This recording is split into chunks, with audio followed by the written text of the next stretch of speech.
benefit that public art has isn't necessarily conscious or literal. It's more unconscious. And when you try to get people to explain how does this benefit you, they can't consciously come up with a reason, even though it does affect them. It raises the energy.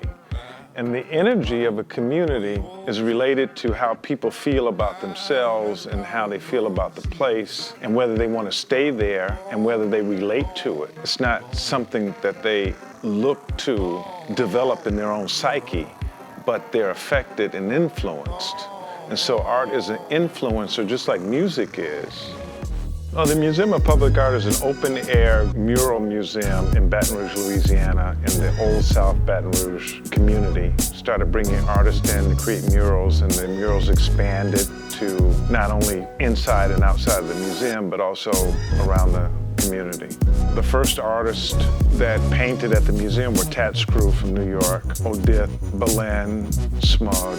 They came in 2012, and from then on, we have had to change the mural several times for one reason or another. Some of the murals on the outside of the building have been replaced 3 times, which is the nature of graffiti. It's not meant to be permanent. We want to have new pieces go up so that the community sees something new from time to time.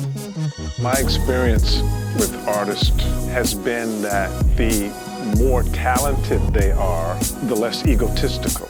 This particular wall, the EGOLESS event, started a couple years ago when Belen and Smug were here painting, and I asked them what other artists would they like to paint with if they had a choice. And so they gave a list of people that they felt were talented artists and good people at the same time.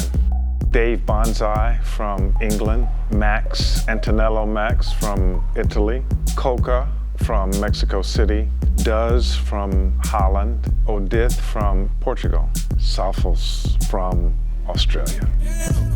I think the success that we've had is by selecting the right artists who can be left to themselves to create what they want to create. We painted 3 houses, and there's a theme with each house about the struggle of African Americans culminating in the Black Power movement, which had historical roots in Baton Rouge. Martin Luther King actually came here and met with Reverend T.J. Jemison, who formulated the Baton Rouge bus boycott, told King, this is how you do it. So we depicted that history on a building, and so that enables the residents in the community to learn something that they may not have known about their environment. Some of the murals have a direct historical, cultural link, and some it's more ethereal. Sometimes art challenges you to expand your perception of where you are and who you are, and open up possibilities within yourself to do something or pay attention to something that may have gone unnoticed.